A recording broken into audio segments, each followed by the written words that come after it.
사순절 다섯째 주일입니다. 오늘도 하나님의 부르심에 따라서 이 자리에 나온 청년 여러분 환영하고 축복합니다. 우리 함께 찬양하면서 나아가도록 하겠습니다.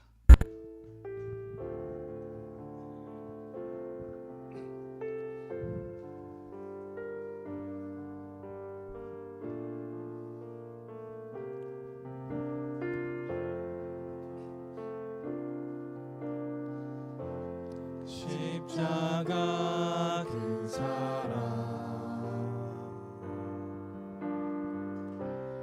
멀리 떠나서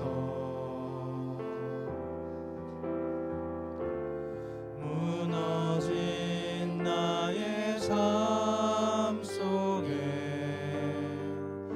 잊혀진 주님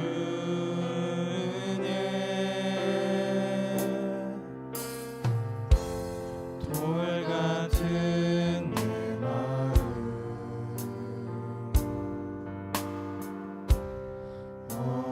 어루만지사 다시 일으켜 세우신 주를 사랑합니다.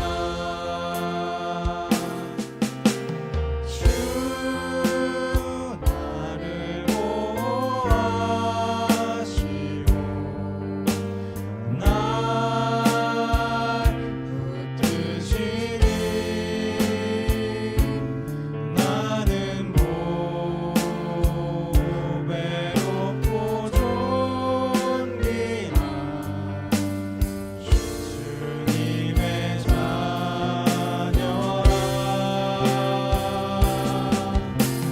주 나를 보호하시고 날 붙드시니 나는 보배롭고 존귀한 주의 자녀. 나를 보호하시고 주 나를 보호하시고 날 붙드시니 나는 보배롭고 존귀한 주님의 자녀라. 주 나를 보호하시고 날 붙드시니 나는 보배롭고 존귀한 주의 자녀라. 주님 감사합니다. 오늘도 주님의 부르심에 응답하여 이 자리에 나왔습니다. 이 시간 온 마음과 정성 다하여 하나님을 예배하고 찬양할 때 주님 홀로 영광 받아 주시옵소서. 주님 이 예배의 시간을 통하여서 다시 한번 하늘의 힘과 능력을 체험받는 시간 되게 도와주시옵소서. 감사드리며 예수님의 이름으로 기도드립니다. 아멘.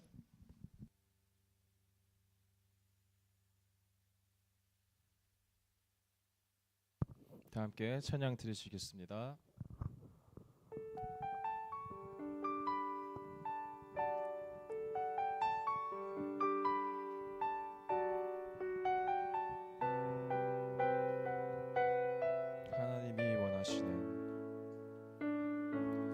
하나님이 원하시는 예배는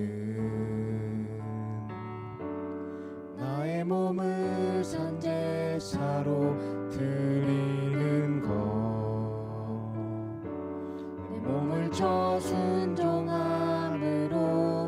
거룩하고 받으실 만한 산제사로 드리는 것,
바로 드리는 것 하나님이 찾으시는 예배는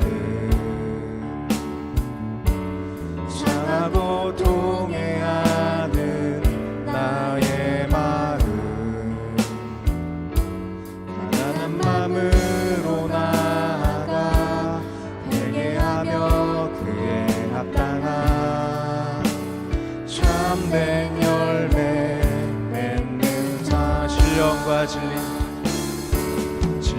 진리로 드리는 예배는 거듭난 생명으로 주님과 사귀는 삶 주님을 더 알아가고 내 모든 것을 다 아뢰며 믿음으로 주님과 함께 건 신령과 진리로 드리는 예배는 거듭난 생명으로 주님과 사귀는 삶 주님을 더 알아가고 내 모든 것을 다 아뢰며 믿음으로 주님과 함께 목소리로 찬양하시겠습니다. 신령과 진리로 드리는 예배는 거듭난 생명으로 주님과 사귀는 삶 주님을 더 알아가고 내 모든 것을 다 아뢰며 믿음으로 주님과 함께 걷는 것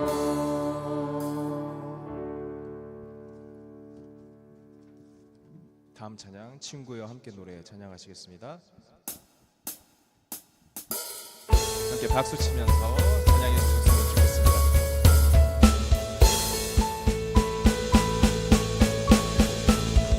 지구린 여기에서 기다려 너와 우리의 영원한 집 바라며 너가 돌아오기를 우리 함께 걷기를 영원하며 이 노래를 부르네 샘미하게 들려오는 목소리 사랑으로 우리 불러주시네 더 깊은 곳으로 더 낮은 곳으로 당신의 길을 걸어가려네 사랑이 흐르고 흘러 너에게 닿기를 아직 주를 모르는 영혼에게까지 사랑은 우리를 통해 주가 일하시네 내 친구여 함께 노래해 아름다운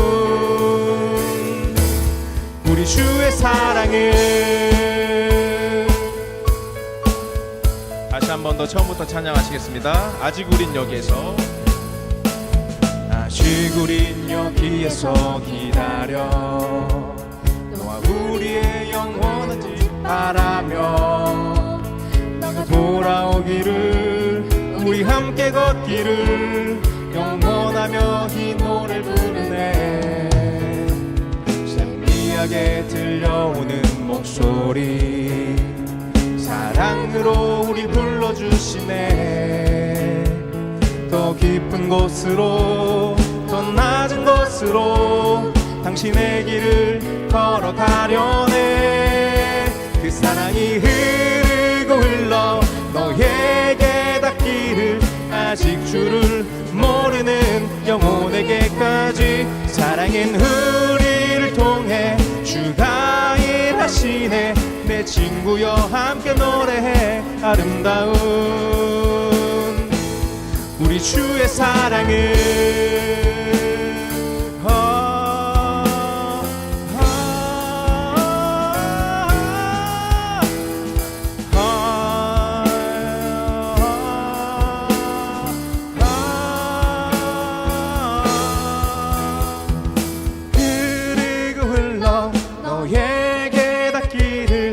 아직 주를 모르는 영혼에게까지 사랑은 우리를 통해 주가 일하시네. 내 친구여 함께 노래해. 아름다운 흐르고 흘러 너에게 닿기를 아직 주를 모르는 영혼에게까지 사랑은 우리를 통해 주가 일하시네. 내 친구여 함께 노래해. 아름다운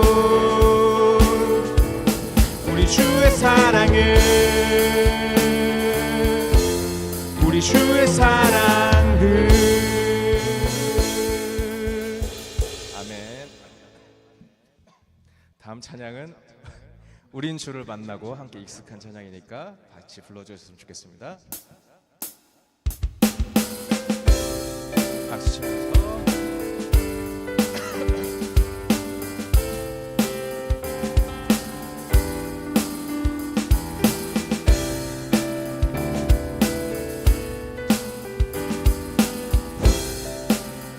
우린 주를 만나고 우린 주를 만나고 새로운 삶을 시작했네. 모든 것을 할 수 있을 거라고 자신감으로 가득 설레는 마음만 넘어지고 일어나기도 오랜 시간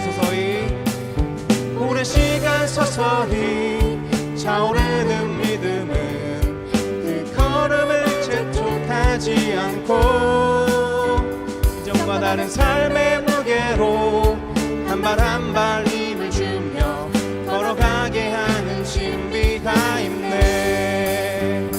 오늘 수많은 문제와 고통이 우리를 헤워싸고 시기하지만 주를 향한 노래는 멈출 수 없어. 할렐루야 소리쳐 다시 한 번 더. 우린 주를 새로운 삶을 시작했네.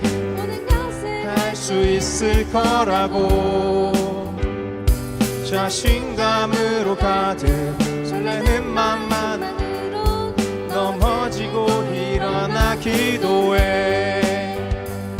오랜 시간 서서히 차오르는 믿음은 그 걸음을 재촉하지 하지 않고 이전과 다른 삶의 무게로 한 발 한 발 힘을 주며 걸어가게 하는 신비가 있네. 오늘 수많은 문제와 고통이 우릴 헤워싸고 시기하지만 주를 향한 노래는 멈출 수 없어. 할렐루야 소리. 여길 수 없는 유혹과 여길 수 없는 유혹과 시험이 우릴 넘어뜨려 비웃었지만 주가 주신 은혜는 멈추지 않아. 할렐루야 노래해요. 날까지 그가 부르시는 날까지 끝나지 않는 무거운 질문을 지고 그날의 모든 것들에 의심이 사라질 때면 우리의 모든 시간이 아름답게 그 날까지 그가 부르시는 날까지 끝나지 않는 무거운 질문을 지고 그날의 모든 것들에 의심이 사라질 때면 변하지 않는 사랑의 품에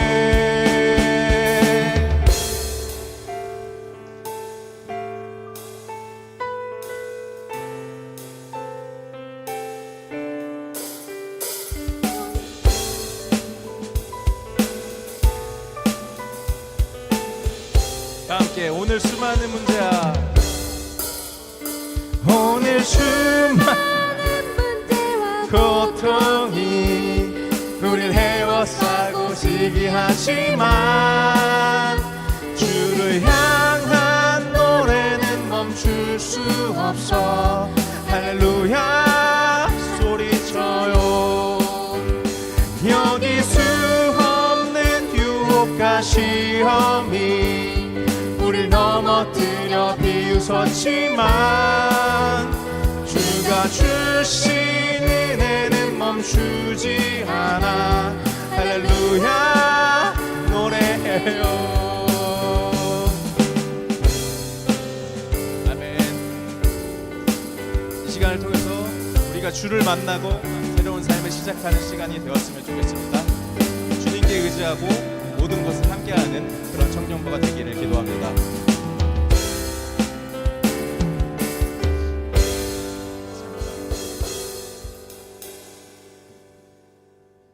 다음 찬양 우리의 예배 함께 찬양하시겠습니다.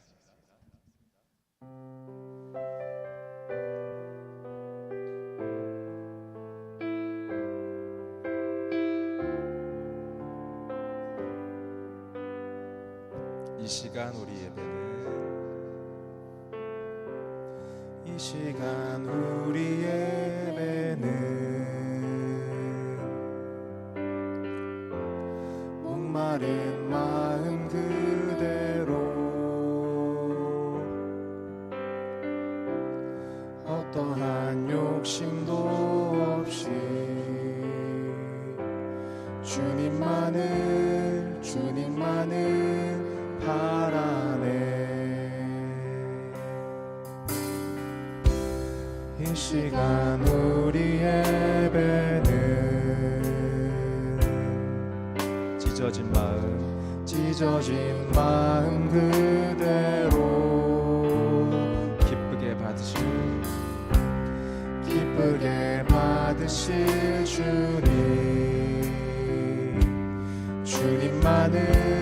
주님만을 바라네. 오 주님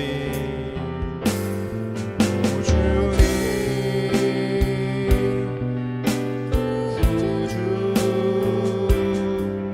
내 소망 또 나의 위로 내 고백 모든 영광 주님께만 드려요. 다시 한 번 더. 이 시간 우리 예배는 목마른 마음 그대로 어떠한 욕심도 없이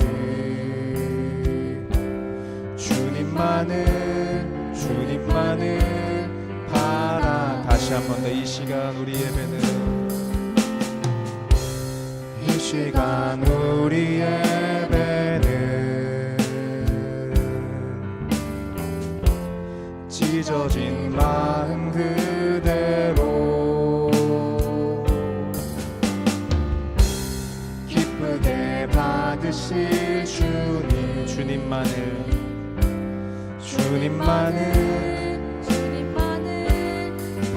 오 주님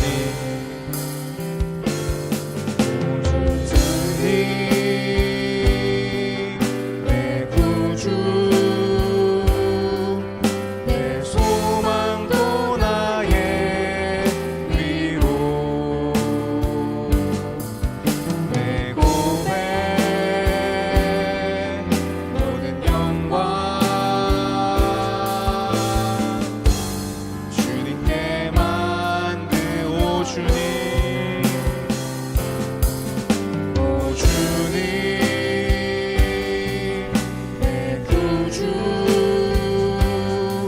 내 소망도 나의 위로 내 고백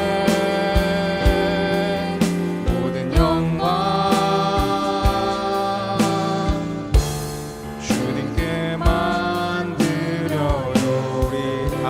더 큰 목소리로 오 주님 내 구주 내 소망도 나의 위로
하늘에 계신 우리 아버지, 아버지의 이름을 거룩하게 하시며 아버지의 나라가 오게 하시며 아버지의 뜻이 하늘에서와 같이 땅에서도 이루어지게 하소서. 오늘 우리에게 일용할 양식을 주시고 우리가 우리에게 잘못한 사람을 용서하여 준 것 같이 우리 죄를 용서하여 주시고 우리를 시험에 빠지지 않게 하시고 악에서 구하소서. 나라와 권능과 영광이 영원히 아버지의 것입니다. 아멘. 하나님, 오늘도 저희 청년부가 함께 모여 예배드리게 하심에 감사드립니다. 각자의 자리에서 살아가고 지치고 흔들릴 때에도 하나님을 바라보는 믿음을 잃지 않게 하시고 말씀 안에서 방향을 찾고 담대하게 살아가게 도와주세요. 저희 삶이 하나님께 기쁨이 되기를 원하며 오늘 드리는 예배를 통해 마음이 새로워지고 다시 세상으로 나아갈 힘을 얻는 시간이 되게 해주세요. 감사드리며 예수님의 이름으로 기도합니다. 아멘.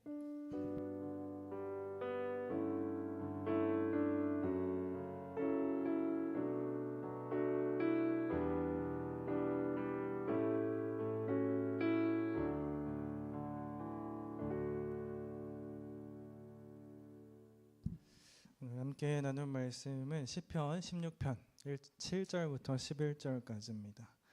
시편 16편 7절부터 11절까지 저 한 절 여러분 한 절 교독해서 봉독하겠습니다. 주님께서 날마다 좋은 생각을 주시며 밤마다 나의 마음에 교훈을 주시니 내가 주님을 찬양합니다.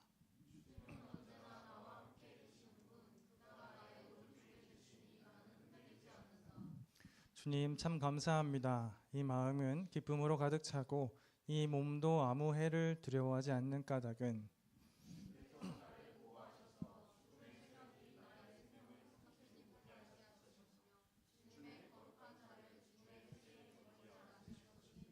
네, 함께 읽겠습니다.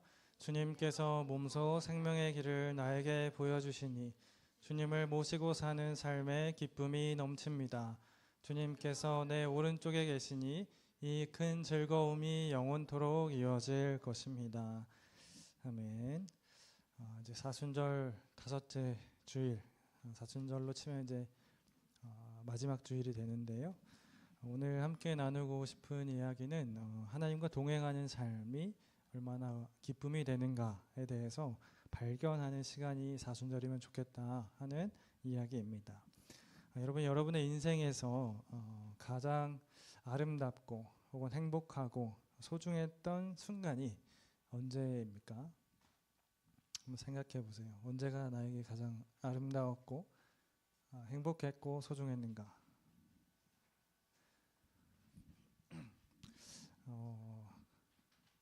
떠오르지 않는다면 문제가 있는 거예요.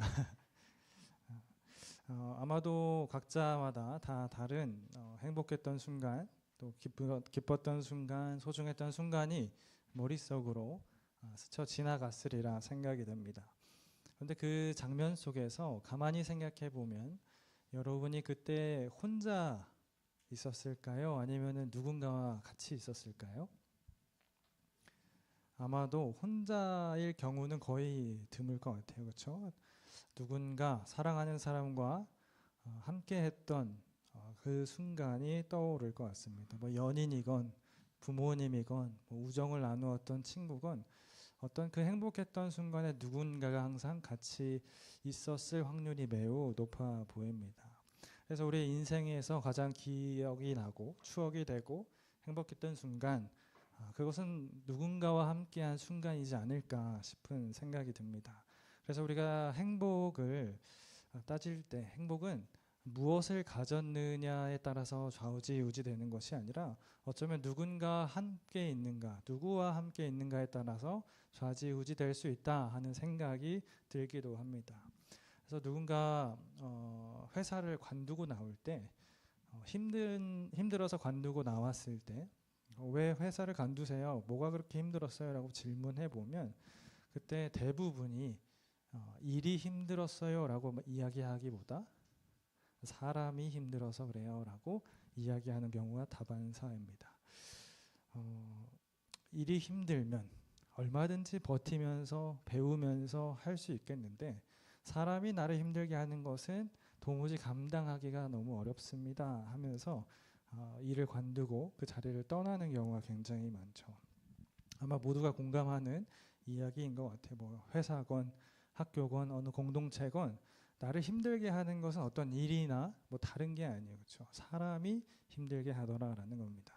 그래서 우리가 만약에 험한 산길을 가더라도 이게 내가 정말 사랑하는 사람이랑 같이 가면 데이트 코스가 될 수 있지만 아무리 화려한 궁전, 볼거리가 많은 곳이라도 내가 너무나 싫어하는, 나를 너무나 괴롭히는 사람과 함께라면 그것은 절대 좋은 시간이 될 수가 없겠죠. 오늘 본문의 주인공, 오늘 시편을 쓴 다윗은요, 누구보다 순탄치 않은 삶을 살았습니다. 왕이었지만 뭐 쫓겨다니기도 많이 쫓겨다녔고, 뭐 아들에게도 쫓기고, 뭐 부하에게도 쫓기고, 뭐 여러 가지로 굉장히 어려운 일들을 많이 겪었던 왕입니다. 뭐 좋은 점도 많았고 행복했던 순간도 많겠지만 굉장히 파란만장한 인생을 살았습니다. 그런데 그가 어떻게 내게는 부족함이 없었다, 나는 흔들리지 않는다라는 이 고백을 할 수 있었을까 싶은 것이죠. 그 답을 오늘 우리가 함께 찾아가 봤으면 좋겠는데요. 정답부터 말하자면 동행에 있습니다. 그러니까 누군가 나와 함께 했다, 이것을 반드시 알고 있을 때 내가 걸어온 길은 객관적인 사실로 봤을 때는 조금 순탄치는 않았지만 나에게는 부족함이 없었다, 나는 흔들리지 않을 수 있었다라는 믿음의 고백이 있더라는 것이죠. 그래서 오늘 그 이야기를 우리가 함께 나누려고 하는데요. 우리 8절을 한번 읽어보도록 하겠습니다.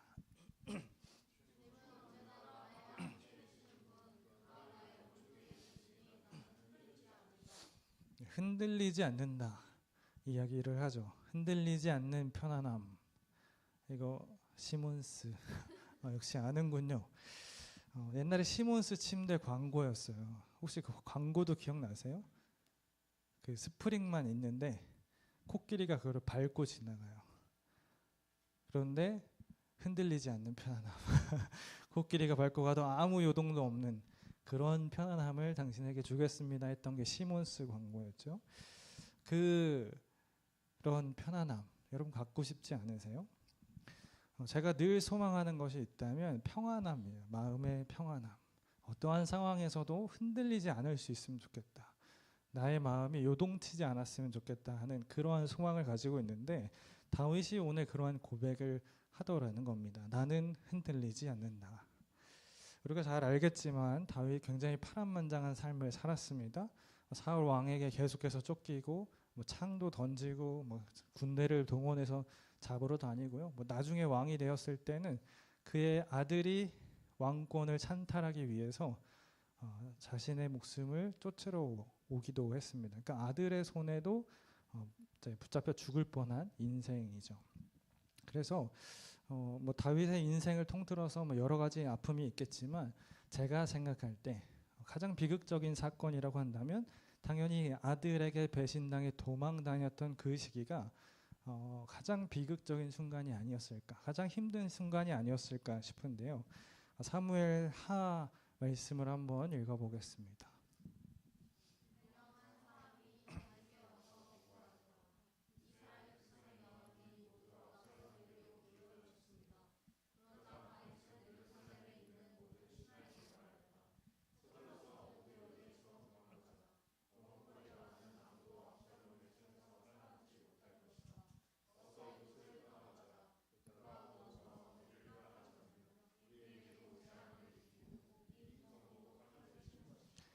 여기서 등장하는 압살롬이 그 남의 아들이 아니에요. 자기 아들이에요. 자기 아들.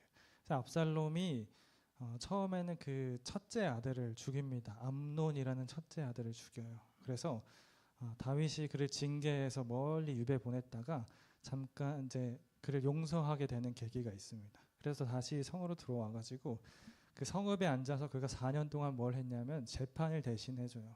다윗에게로 갈 재판을 자기가 성문에 앉아가지고 가로채가지고 막 백성들의 이야기를 들어주고 그들에게 좋은 변론을 해줍니다. 그러면서 4년 동안 백성의 마음들을 모아요. 그리고 나서 4년 뒤에 무엇을 했을까요? 다윗을 죽여야겠다. 아버지 다윗을 죽이고 내가 왕이 되어야겠습니다 하는 그런 상황인 거예요. 그때 이제 그 소식을 듣고 다윗은 어쩔 수 없이 많은 백성들의 마음이 이 압살롬에게로 넘어간 것을 알고서 도망할 수밖에 없었던 겁니다. 아들이 자신의 왕권을 찬탈하기 위해서 자기를 죽이러 온다, 이 소식을 들었을 때 얼마나 아프고 비참했을까요? 도망 다니면서 얼마나 괴로웠을까 싶습니다. 그런데 그럼에도 불구하고 다윗은 고백하는 것이죠. 나는 흔들리지 않는다. 더 나아가 23편의 고백도 있죠. 우리가 잘 아는 고백인데, 여호와는 나의 목자시니 내게 부족함이 없으리로다. 내 인생에 부족함이 없었다라고 이야기를 하는 겁니다.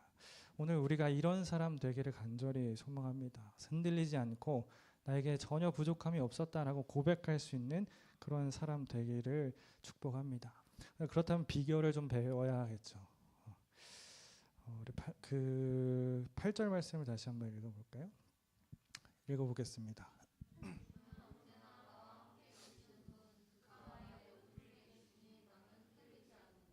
그러니까 우리는 누군가와 함께 해야 합니다. 근데 그게 누군가?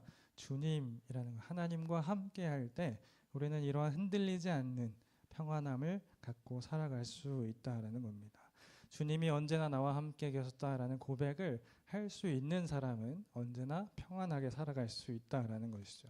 특별히 이 말씀 보게 되면 주님이 어디 계셨다고 이야기합니까? 오른쪽에 계셨다라고 이야기해요. 주님과 동행하는데 주님이 오른쪽에 계시면 그 인생 평안하다라는 겁니다. 성경에서 오른쪽이라는 자리는 보호자의 자리예요. 보호. 능력의 자리이고 변호자의 자리예요. 그러니까 우리가 살아가면서 엄청나게 능력 있는 변호사를 옆에 두고 살아가는 것과 마찬가지예요. 뭔가 계속해서 할 수 있는 능력, 무언가 다 이룰 수 있는 능력 있는 분이 내 옆에서 항상 같이 다니는 것, 이러한 상태가 주님이 나의 오른쪽에 계시다라는 고백인 것이죠. 그런 사람이 내 옆에 있다면 우리가 왜 흔들리겠습니까? 어떤 일이 있어도 대신 나서서 처리해 주는 사람이 있으면 우리 인생이 어떤 일이 와도 흔들리지 않을 수 있다라는 것이죠. 그런데 가만 생각해 보면 동행한다라는 것, 주님이 항상 함께 계시다라는 것은 혼자서 할 수 있는 일은 아닌 것 같아요. 홀로 이루어질 수 있는 일은 아닙니다. 항상 내 옆에 모신다라는 것은 그러니까 자동적으로 되는 것이 아니고요. 걸음을 맞춰야 됩니다. 그 보조를 맞춰서 동행해야지 항상 같이 다닐 수 있는 거예요. 보폭도 맞추고 방향도 맞추고, 그가 서면 나도 서야 되고 그가 가면 나도 따라가야 되는 것이죠. 주님의 오른쪽에 있다고 하는 것은 주님이 나를 따라다니는 것이 아니라 내가 그분과 동행하는, 보폭을 맞춰서 간다라는 것과 동일한 것이죠. 그래서 이 말은 다른 말로 쉽게 바꾸면 주도권은 하나님께 두고 내가 따라가는 인생이어야 한다라는 겁니다. 그래서 주님과 보조를 맞추고 보폭을 맞추고 동행하게 될 때 우리는 늘 능력 있는 보호자를 오른쪽에 두고 사는 인생이 될 수 있다라는 것이죠. 그러기 위해서 우리가 꼭 필요한 것이 있다면, 꼭 필요한 감각, 느낌이 있어야 하는 게 무엇이냐면 하나님을 인식할 수 있는 느낌, 감각이 있어야 돼요. 하나님을 늘 인식하며 사는 태도가 필요하다라는 것이죠. 어떻게 인식할 수 있을까요? 어떻게 느낄 수 있을까요? 기도, 말씀, 당연하죠. 큐티, 또 뭐 기도의 시간을 따로 구분하는 그런 과정들을 통해서 우리가 하나님을 늘 인식하며 살아갈 수 있겠죠. 근데 더불어서 우리가 눈에 보이지 않는 하나님을 우리 일상 가운데서 함께하고 그와 발맞추어 나가기 위해서는 때로는 물리적인 장치가 도움이 되기도 합니다. 예를 들어서 책상에 나만 알 수 있는, 혹은 나는 그것만 보면 하나님이 생각난다 하는 그런 물리적인 무언가를 놓는 것도 꽤 도움이 됩니다. 그러니까 신앙적인 물품을 놓는다거나 뭐 말씀 카드, 말씀 달력 같은 걸 놓아도 우리가 그것을 볼 때마다 하나님이 함께 계시지 하는 것을 인식할 수 있는 상황이 되죠. 혹은 우리가 자주 보는 스마트폰의 배경화면을 그런 사순절만큼이라도 말씀으로 바꾸어 놓던지, 아니면 내가 묵상할 수 있는 혹은 내가 보고 하나님을 인식할 수 있는 그림으로 바꿔놓는다든지 하는 것도 꽤 도움이 됩니다. 그렇게 해서 하나님을 계속해서 인식해 가면서 보조를 맞춰가고자 애써 보는 시간을 가질 때 우리는 하나님을 조금 더 선명하게 느껴 나갈 수 있는 겁니다. 특별히 하나님께 주도권을 드리는 인생을 살아야 된다라고 했죠. 내가 가니까 하나님 따라오세요 이런 게 아니라 하나님이 가는 방향대로 내 인생을 발맞추어 나가야 된다고 이야기했는데요. 그러기 위해서는 우리에게 또 한 가지의 습관이 필요합니다. 그게 뭐냐면 무언가 결정을 하기 전에 3초만 멈추는 생각을 하는 겁니다. 3초를 멈추고 하나님, 이 결정이 하나님께서 보시기에 합당한 결정인가요? 뭐 진로, 뭐 이직, 내가 뭐 돈을 쓰거나 혹은 누군가 화가 나서 이 사람에게 뭐 엄청난 그 카톡을 보낼까 말까 할 때도 잠깐 3초 멈춰서 하나님 이 카톡을 이 내용의 말을 그 사람에게 전하는 게 맞을까요? 고민해보고 기도해보고 3초만 멈춰서 질문하는 습관을 들이면 우리는 하나님께 주도권을 넘겨드리는 인생을 살 수 있다는 것이죠. 우리는 그렇게 오른쪽에 계신 하나님과 함께 동행해가는 연습을 특별히 사순절 기간에 잘 해나갈 수 있기를 소망합니다. 그럴 때 우리의 인생이 다윗과 같이 상황이 흔들리는 것이 아니라 하나님이 항상 옆에 있기 때문에 괜찮다, 흔들리지 않는다라는 고백을 해나갈 수 있을 겁니다. 그리고 두 번째로는 우리가 하나님과 동행하는 것이 기쁨이다라는 것을 조금 깨달으면 좋을 것 같아요. 우리 9절 말씀 읽어보겠습니다.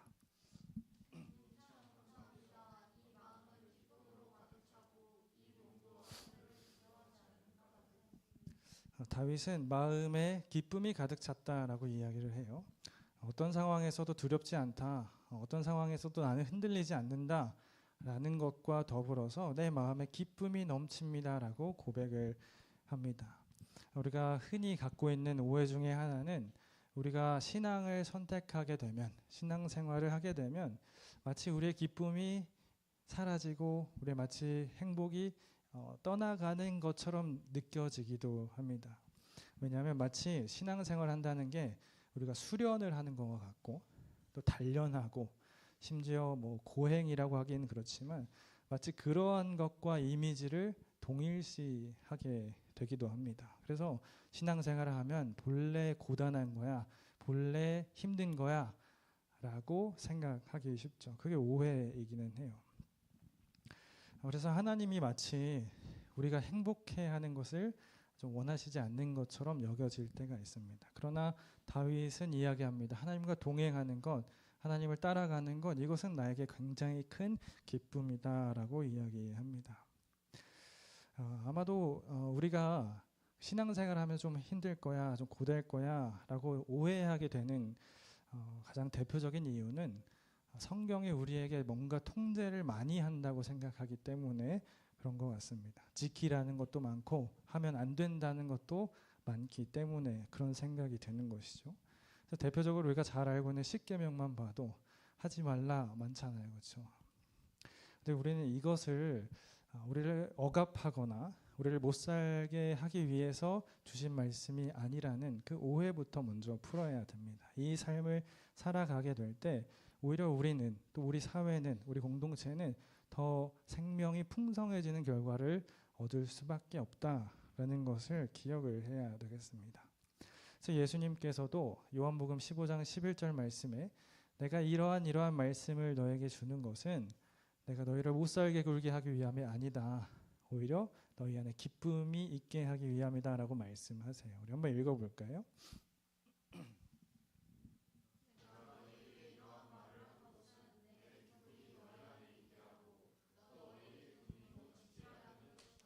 예수님께서 제자들에게 막 말씀해 주시고 계명을 지키라 라고 명령하신 후에 그리고 하신 말씀이에요.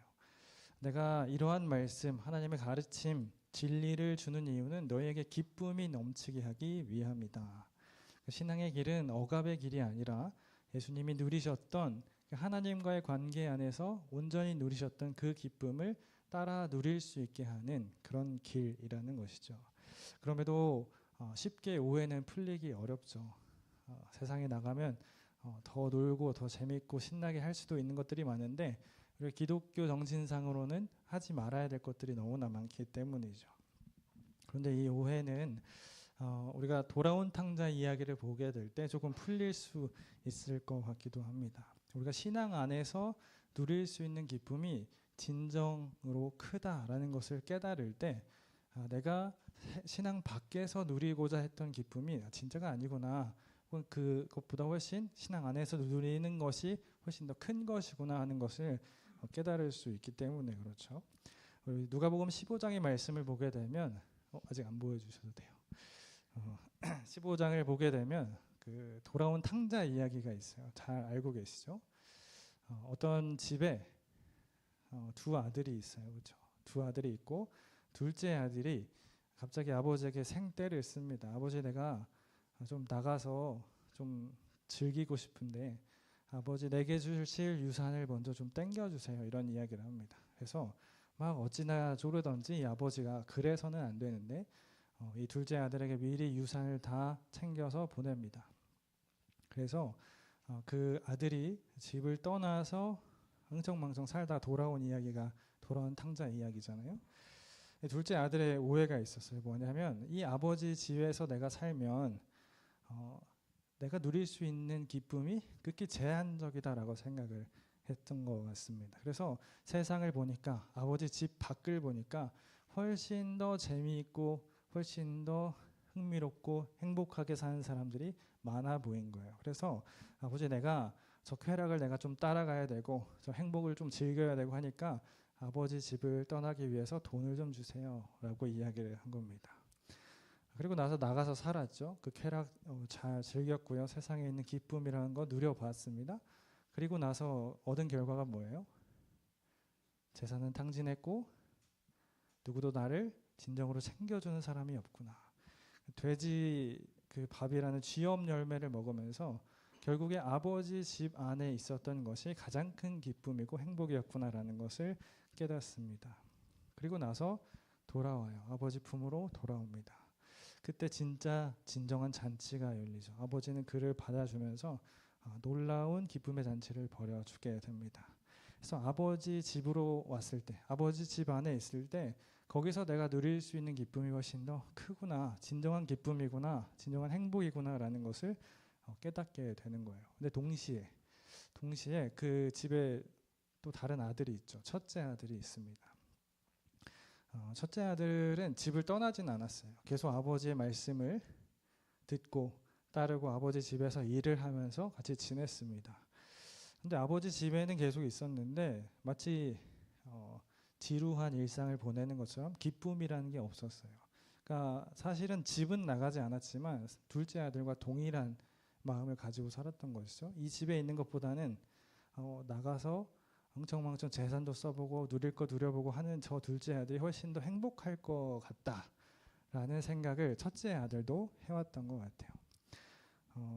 그런데 이제 그래서 둘째 아들이 돌아왔을 때 그래서 막 아버지에게 엄청나게 화를 내죠. 나는 아버지 곁에 있으면서 아버지 집에 있으면서 아버지의 일을 도왔는데 왜 나에겐 아무것도 주지 않고 왜 나들을 위해서는 잔치를 벌여주지도 않습니까? 하면서 엄청나게 화를 냈죠. 근데 이게 오늘날 우리와 비슷하다라는 거야.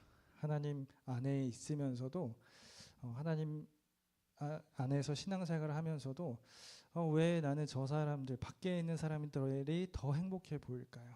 나는 하나님 믿으면서 왜 밖에 있는 사람들이 누리는 것만큼 누리지 못할까요? 왜 나에게는 더 많은 것을 주지 않습니까? 내가 신앙생활 했으면 요만큼 더 보상해줘야 되는 거 아닙니까? 하는 그 마음과 동일하다라는 거예요. 첫째 아들의 마음과 같다라는 것이죠. 그런데 둘째 아들이 돌아와서 보여준 게 그거예요. 아버지 집에 있을 때가 가장 행복한 것이다. 그러니까 이것이 철저히 우리의 오해라는 것이죠. 세상으로 나가서 즐길 거 다 즐겨보고 누릴 거 다 누려보면 아시겠지만 사실 그거 끝나고 나면 공허함이 굉장히 크다고 이야기를 하죠. 그때 이제 아버지께로 돌아왔을 때 이제 그리고 나서 첫째 아들이 굉장히 이제 따졌을 때 아버지가 해준 말이 있어요. 우리 한번 읽어볼까요?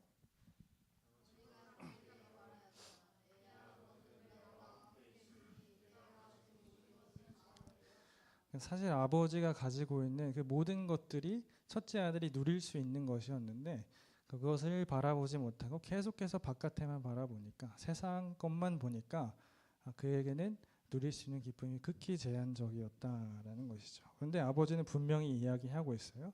나와 함께 하고 있고 나의 집에 있으니 이 모든 기쁨이 다 너의 것이다 라고 이야기를 하고 있는 겁니다. 동일한 말씀이에요. 시편 오늘 말씀하고 있는데요. 하나님과 동행하면서 하나님 안에서 누릴 수 있는 것을 바라볼 때 우리는 어떠한 상황과 상관없이 기쁨을 가질 수 있다라는 것이죠.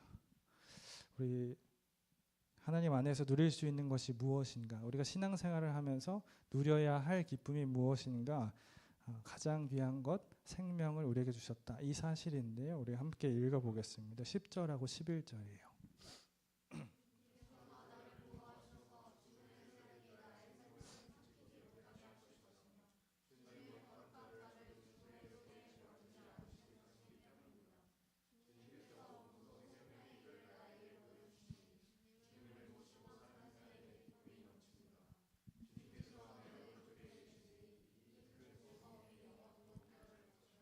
죽음의 세력이 나의 생명을 삼키지 못하게 할 것이다.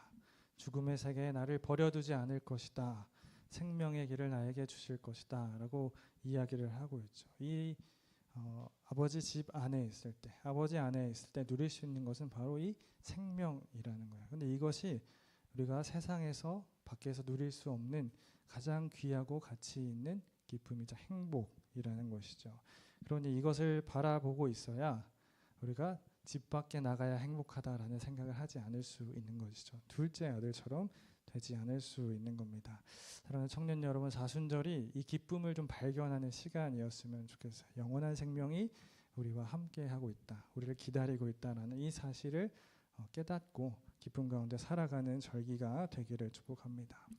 마지막으로 그러기 위해서 우리가 한 가지 기억해야 될 것이 있어요. 그러면 우리가 이 기쁨을 잘 누리고 있지 않으려면 한 가지 해야 될 것이 있는데 밤의 시간을 좀 잘 보내는 거예요. 밤의 시간. 우리 7절 한번 읽어보겠습니다.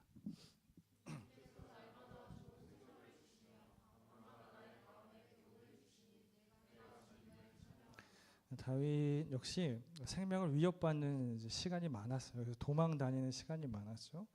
사울 왕에게 쫓기고 아들에게 쫓기고 이런 삶을 사는데 그 당시에 그 밤에 얼마나 두려웠겠습니까? 그렇죠? 매일같이 쫓겨다니면서 밤이 찾아오는 게 얼마나 두려웠을까요? 언제 죽을지 모르겠다. 내가 이렇게 쫓겨다니다가 언제 적이 나타날지 모르겠다. 두려움으로 보낼 수밖에 없는 시간이 밤 시간이에요.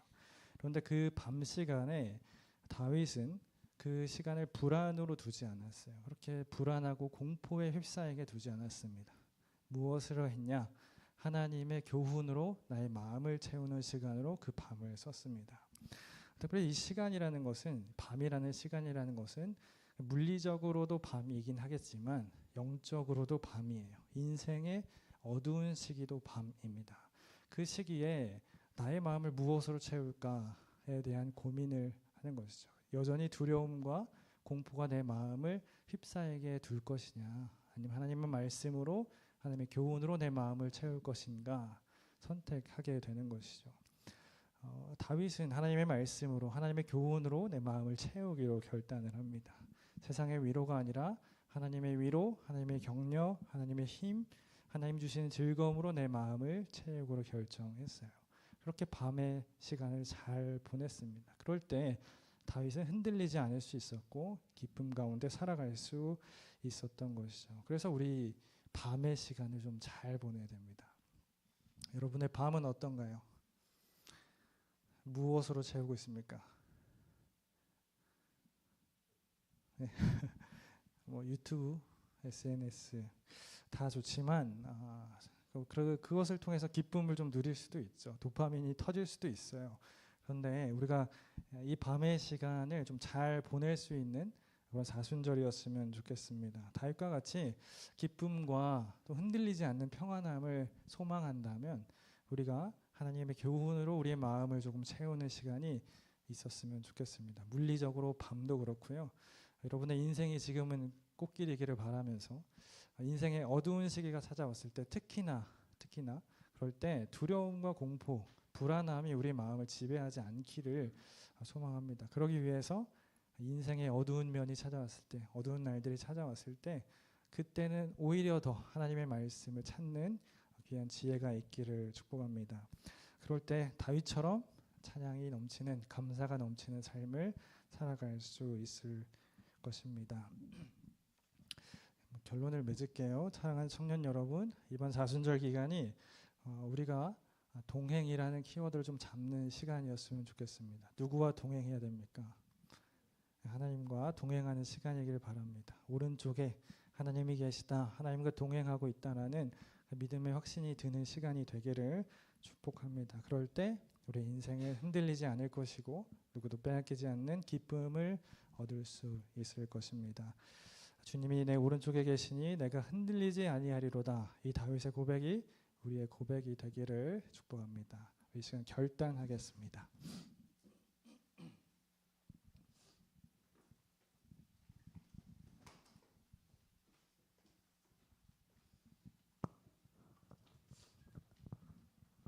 들은 말씀 기억하면서 우리 함께 찬양하겠습니다.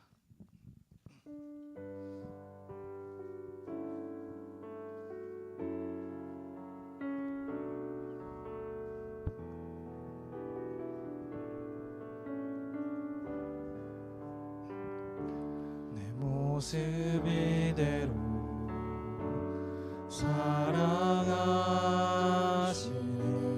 연약함 그대로 사랑하시네. 나의 모든 발걸음 주가 하시나니 날 인도하소서. 내 모습 이대로, 내 모습 이대로 사랑하시네, 연약함 그대로 사랑하시네. 나의 모든 발걸음 주가 하시나니 날 인도하소서. 주의 날개 아래 거하는 것, 주의 임재 안에 거하는 것, 나의 가장 큰 소망, 나의 가장 큰 은혜, 주와 함께 동행하는 일. 주의 날개 아래 거하는 것, 주의 임재 안에 거하는 것,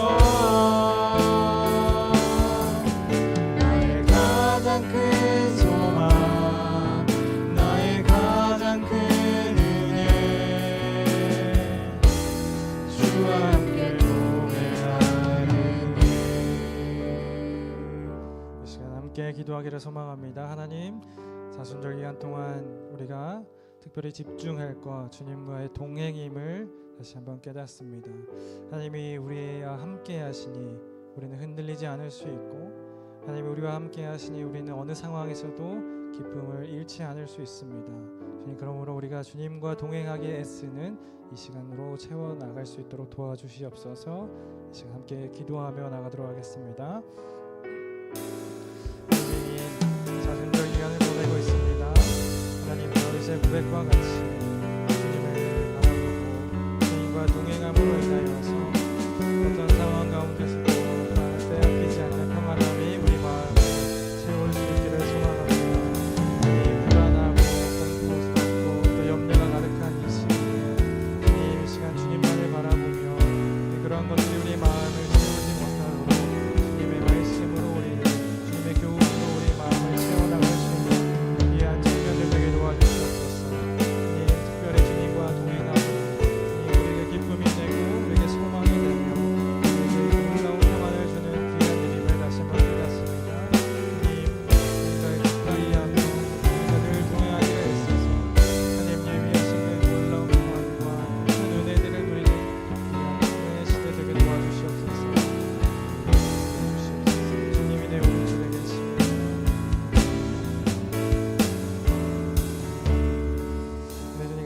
감사합니다. 주의 청년들 주님께서 불러주시고 또 그 부르심에 응답하여 이 자리에 나왔습니다.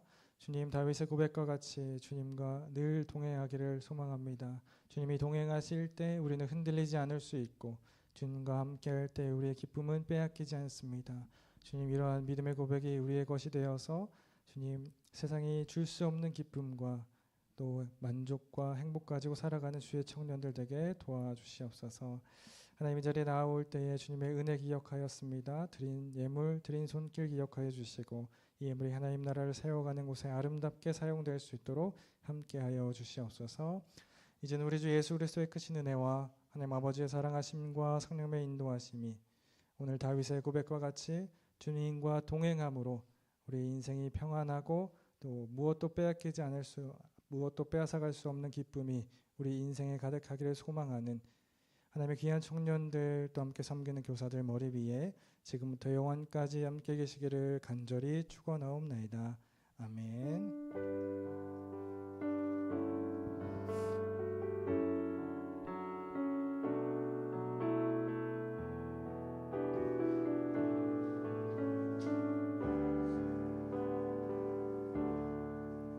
네, 예배를 마쳤습니다. 오늘도 예배 자리를 지켜준 우리 청년 한 분 한 분을 주님의 이름으로 환영합니다. 12명이 참석해 줬네요.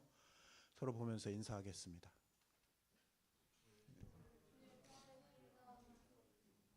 네, 다음요. 청년부 일정. 이 자리는 성경 공부 자리였는데 4월 11일에도 등산 가고 5월 9일도 나들이 가고 수련회는 제주도 가고 완전 우리 그냥 재밌는 일정으로 꽉 차 있네요. 성경 공부는 사라지고 열심히 하고 있는 거죠. 그거는 우리 일상의 삶 속에서 주님 말씀 보고 삶을 살아내고 하는 거는 그만큼 하는 거니까 따로 강조할 필요가 없어서 너무 잘해서. 그렇게 웃어버리면 어떡해 이 중에. 알겠습니다. 등산 가면서 성경 공부한대요.